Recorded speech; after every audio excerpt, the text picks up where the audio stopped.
Kami dari kelompok 10 yang beranggotakan saya Chelsea Fitri, absen 10. Saya Hakam Nurul Haq, absen 18. Saya Kartika Dewi Syabanirani, absen 20. Materi yang akan kita bahas di kesempatan kali ini mengenai wawasan Nusantara. Pengertian wawasan Nusantara secara etimologi berasal dari bahasa Jawa, wawas yang berarti pandangan, nusa yang berarti kesatuan kepulauan, dan antara yang bermakna dua samudra.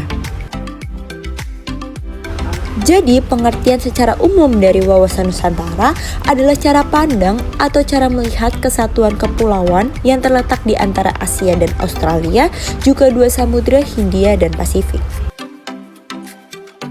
Berdasarkan TAP MPR tahun 1993 dan 1998 tentang GBHN, wawasan Nusantara adalah cara pandang dan sikap bangsa Indonesia tentang jati diri dan lingkungan yang mengutamakan persatuan dan kesatuan bangsa, serta kesatuan wilayah demi terciptanya tujuan nasional.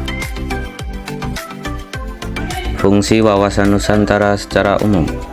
Fungsi wawasan Nusantara secara universal berfungsi bagaikan pedoman, motivasi, dukungan, serta rambu-rambu dalam membenarkan seluruh kebijaksanaan, syarat, peran, dan perbuatan untuk penyelenggaraan negara di pusat dan wilayah maupun buat seluruh rakyat Indonesia dalam kehidupan warga berbangsa dan bernegara.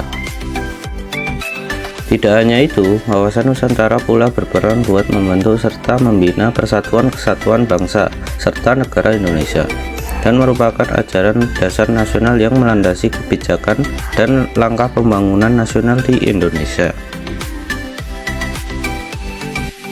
Fungsi wawasan Nusantara bagi para ahli.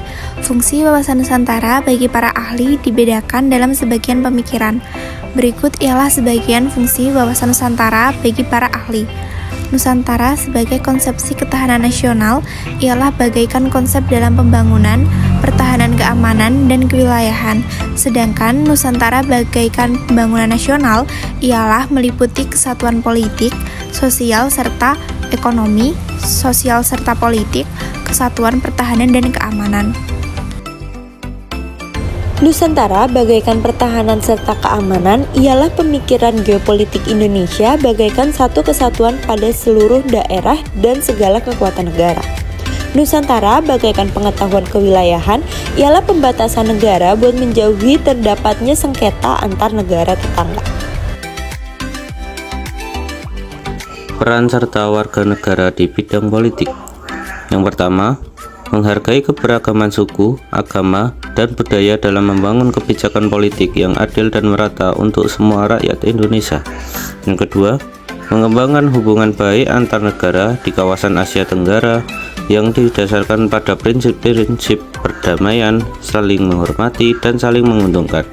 Yang ketiga, membangun kesadaran nasional yang kuat sehingga rakyat Indonesia memiliki kesadaran dan kebanggaan atas identitas dan sejarah bangsa.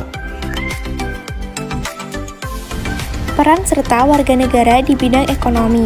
Yang pertama, meningkatkan kemandirian ekonomi Indonesia dengan memperkuat sektor-sektor ekonomi yang berpotensi besar, seperti pertanian, perikanan, industri, pariwisata, dan sumber daya alam. Yang kedua, mendorong kerjasama ekonomi dengan negara-negara di kawasan Asia Tenggara dan Asia Timur. Yang ketiga, membangun sarana dan prasarana yang memadai dan terintegrasi di seluruh wilayah Indonesia untuk mempercepat pengembangan sektor-sektor ekonomi yang tertinggal. Peran serta warga negara di bidang sosial budaya. Yang pertama, memperkuat toleransi antar umat beragama, antar suku, dan antar kelompok dalam kehidupan sehari-hari. Yang kedua, meningkatkan kesadaran masyarakat tentang keberagaman budaya, bahasa, dan adat istiadat di Indonesia dengan cara mempromosikan budaya lokal dan memperkenalkannya ke tingkat nasional dan internasional. Yang ketiga, membangun kesadaran tentang kepentingan menjaga lingkungan hidup dan keanekaragaman hayati. Peran serta warga negara di bidang pertahanan dan keamanan. Pertama, meningkatkan kapasitas dalam bidang intelijen. dengan mengembangkan sistem intelijen yang efektif dan berkelanjutan. Kedua, meningkatkan kemampuan dalam bidang pertahanan dengan mengembangkan sistem pertahanan yang kuat dan terintegrasi, serta membangun sumber daya manusia yang berkualitas di bidang pertahanan. Yang ketiga, meningkatkan kerjasama regional dan internasional dalam menghadapi ancaman keamanan. Pancagatra aspek sosial budaya. Sosial budaya dapat diartikan sebagai kondisi dinamik budaya bangsa yang berisi keuletan untuk mengembangkan kekuatan nasional dalam menghadapi dan mengatasi ancaman, tantangan, halangan, dan gangguan atau ATHG.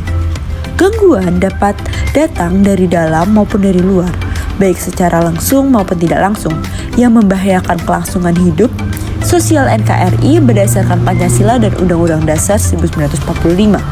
Esensi ketahanan budaya adalah pengaturan dan penyelenggaraan kehidupan sosial budaya. Ketahanan budaya merupakan pengembangan sosial budaya di mana setiap warga masyarakat dapat mengembangkan kemampuan pribadi dengan segenap potensinya berdasarkan nilai-nilai Pancasila. Beberapa hal yang perlu diperhatikan dalam kehidupan sosial, yaitu 1.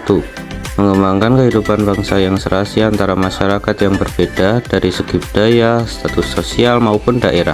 Contohnya dengan pemerataan pendidikan di semua daerah dan program wajib belajar harus diprioritaskan bagi daerah tertinggal. Yang kedua, mengembangkan budaya Indonesia untuk melestarikan kekayaan Indonesia serta dapat dijadikan kegiatan pariwisata yang memberikan sumber pendapatan nasional maupun daerah. Contohnya dengan pelestarian budaya, pengembangan museum dan cagar budaya.